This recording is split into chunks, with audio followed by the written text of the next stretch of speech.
Signature studio ద్వారా మీ కెమెరాలో నేను ఇప్పుడు షర్ట్ తీసి అక్కడ గాయాన్ని చూపిస్తా. అంత గిఫ్ట్ మనకు వద్దులే కానమ్మా.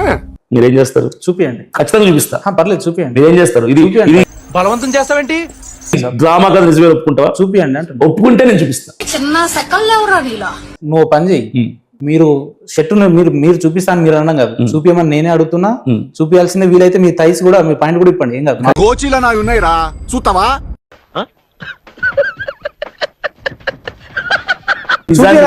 చెప్తున్నా, మీ షోల్డర్ ఒకసారి చూపిస్తాను. బ్లేజర్ ఇప్పండి బాబు. ఎవరే ఇప్పుడు ఒకటే ఒకటే కొట్టించుకుని అవుతావేట్రా ఎర్రి. నేను నమ్మతా. నువ్వు నమ్మటం కాదు, నీ ఛానల్ ద్వారా. సరే నమ్మండి బాబు, ఇదేదో నిజమేనంట, కొంచెం నమ్మండి.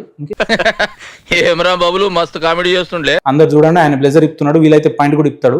ఒక్కసారి ఆ థైస్, ఆ షోల్డరు ఎక్కడెక్కడ తగిలేదు మనం లైవ్ లో చూద్దాం. సో ప్రేక్షకులు ఒకవేళ అది నిజమైతే అది నిజమని నమ్మాల్సినంత అవసరం మన మీద ఉంటుంది, ఎందుకంటే ఆయన నమ్మమంటుంది కాబట్టి. చూస్తావా? ఆధారాలు కావాలరా? చూడు కొంచెం లేపండి. లేస్తలేదు మీది. మరీ వైలెంట్ గా ఉన్నాడు. మీది లేస్తలేదు. ఇది అంటే ఇంతకాలం ఈ గుండెల్ని గుండీలు పెట్టి దాచేసాను రా. చూసావా ఈ కత్తిపోట్లు? అవి కత్తిపోట్లు కాదు, కుక్కగాట్లు. బాగా తాగే సిడీలు అనుకుని పక్కింట్లోకి వెళ్తే ఆ ఇంట్లో కుక్క ఇడి మీద పడి రక్కేసింది. ఎట్లుందండి? దాని దాడి అంటారా? ఏదో కోడి గెలికినట్టు ఉంది. దాడి ఇన్ ద సెన్స్ అంటే ఏంది? కత్తుల పోట్లు ఉండాలి, పెద్ద ఎత్తున అయితే దాని దాడి అంటారు. అసలు ఎలా నీకు అసలు ఇంత చిన్న వయసులోనే ఇన్ని మోసాలు చేసి ఇంత మెచ్యూరిటీ ఎక్కడి నుంచి వచ్చిందో అసలు ఇట్స్ ట్రూలీ అప్లాడబుల్. ఇక్కడ థైస్ దగ్గర హెవీ బ్లీడింగ్ అయింది కదా మీది, అంటే దాదాపు ఒక 50-60 కుట్లు పడ్డా. కాబట్టి ఇక్కడ అంతా కోడి రక్తం అంట కదా అది. మొత్తం ఎంతో 10-20 లీటర్లు తీసుకొచ్చిరా. మళ్ళీ వేస్తాడు. ఏం కౌంటర్ సార్ ఇవి? కోడి రక్తమో కుక్క రక్తమో ఇది అక్కడ జనంకి తెలియదా? వాళ్ళే కదా నన్ను హాస్పిటల్ తీసుకెళ్ళింది. అక్కడ డాక్టర్కి తెలియదా కోడి రక్తం అని? నేను పిచ్చోడిని అనుకున్నావు కదూ.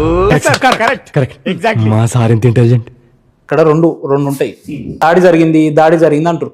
దాడి జరగడం అంటే మీ మీద ఏదో అట్లా చేయడం కాదు. మిమ్మల్ని చంపాలంటే పెద్దగా ఈ బీర్ సీసాలు అవి అవసరం లేదు. చక్కగా 2 దెబ్బలు కొడితే చచ్చిపోతారు. కంట్రోల్ అవ్వకపోతే ఏమవుతుంది?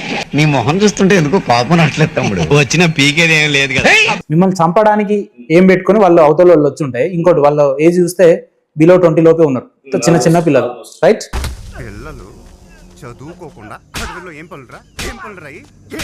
మీ మీద దాడి చేయడానికి చిన్న వయసు వాళ్ళు అవసరం లేదండి. మిమ్మల్ని చేయాలంటే పెద్ద ఎత్తున కూడా చేయొచ్చు, కానీ అదేదో అల్లు అర్జున్ టాటూ వేయించుకున్నట్టు వేయించుకొని నాకు దెబ్బలు తగిలినంటే ఇది ఎక్కడదండి? ఎవని మొక్కం చూసినారో పొద్దున్న లేచి అబ్బా. ఇప్పుడు దాడి చేసినప్పుడు మనం డిఫెన్స్ ఖచ్చితంగా చేస్తాం. మీరు డిఫెన్స్ చేయడానికి మీరేం రాసింది బాహుబలి స్క్రిప్ట్ కాదు, ఇది అభినయ దర్శన్ స్క్రిప్ట్. ఏం ఫీల్ ఉండదు మామయ్య. వాళ్ళు వస్తున్నట్టు చేయాలి. అరే బాధితులు చెప్తా డైరెక్ట్ చెప్పారు కదా అభినయ దర్శన్ మాకు. అరే ఆ వీడియో చెప్పినంత వాడంతా అవలగాడ, మరి వాడేవాడు. అసలు ఏంద్రా వీడియో అట్లా ఇట్లా ఇచ్చిరా మీరు? అసలు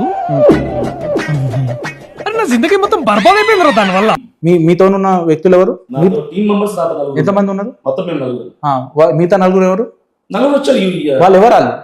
ఎవరైనా డిపార్ట్మెంట్ వాళ్ళు నన్ను అడిగితే ఎలా వస్తుంది? ఇప్పుడు ఏం చేయాలంటే టెన్షన్ పడక మామ, ప్లీజ్ కూల్గా ఆలోచిద్దాం రా. డిపార్ట్మెంట్ చెప్తుంది కదా, ప్రభుత్వం చెప్తుంది. అభినయ దర్శన్ అనే వ్యక్తి స్క్రిప్ట్ రాయించుకున్నాడు, వాళ్ళతో దాడి చేయించుకుంటూ పేడ్ చేయించుకున్నాను. ఎక్కడే జరిగినా నన్నెట్టున్నారే మీరు. నటించకు, నువ్వేనని నాకు బాగా తెలుసు. నమ్మడం ఏందండి వాళ్ళు చెప్తాడు. ఇప్పుడు మరలా కోర్టుకి ఎందుకు వెళ్ళింది కేసు? ఏ కేసు బాయ్ సాబ్ మీకు నిజంగానే దొబ్బినట్టు ఉందా? జైలు పోయించినాక అంతేనంటావా? ఏ కేసు అయినా పోలీసులు డిఫైన్ చేయడానికి ఉండదు. ఏ కేసు అయినా కోర్టుకి వెళ్తుంది. అర్థమవుతుందా?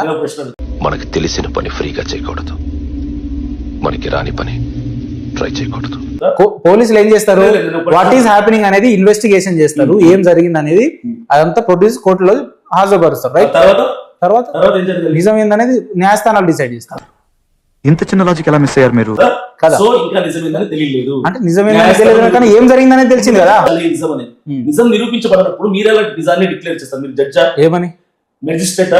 లేదంటే ఇది న్యాయస్థానమా? కాదు కదా. మరి మీరు జైలుకి ఎందుకు పోయారు? మీకు ఆస్కార్ అవార్డు వచ్చింది. నన్ను అవలగానే చేయడంలా నువ్వు ఒక సాడిస్టిక్ సంతృప్తి పొందుతున్నావు, నాకు అర్థమైంది. ఓకే, అట్లనే కానిద్దాము, నో ప్రాబ్లం. నాకు కావాల్సింది కూడా నీ హ్యాపీనెస్. కంటిన్యూ. ప్లీజ్. సరే, ఇప్పుడు జైలుకి ఎందుకు పోయి? అవార్డా? నిజాయితీగా నేషనల్ అవార్డు వచ్చినది. నిజాయితీగా న్యాయం మీద ఎందుకే? జరిగితే నేను ఒకటి చెప్తా. దాడి జరిగింది లేదా నేనే చేసుకున్నా అనుకుందాం ఒక నిమిషం. అవును.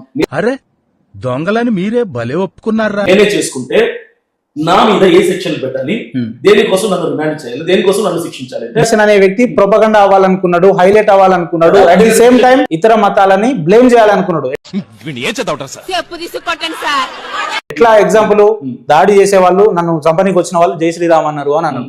కొంచెం సిగ్గుండాలి కదా మాట్లాడడానికి. ఇప్పుడు నేను చెప్తాను, మనుషులేనా అసలు? అది నువ్వు చెప్పు. పాములు పట్టేవాడు పాము కాటికే పోయినట్టు కళా వైద్యుడు కళా వైద్యం వికటించి కాళ్ళు చేతులు పోగొట్టుకున్నాడు. చూద్దాంలే. చూడటం కాదండి, మీరు చెయ్యాలంతే.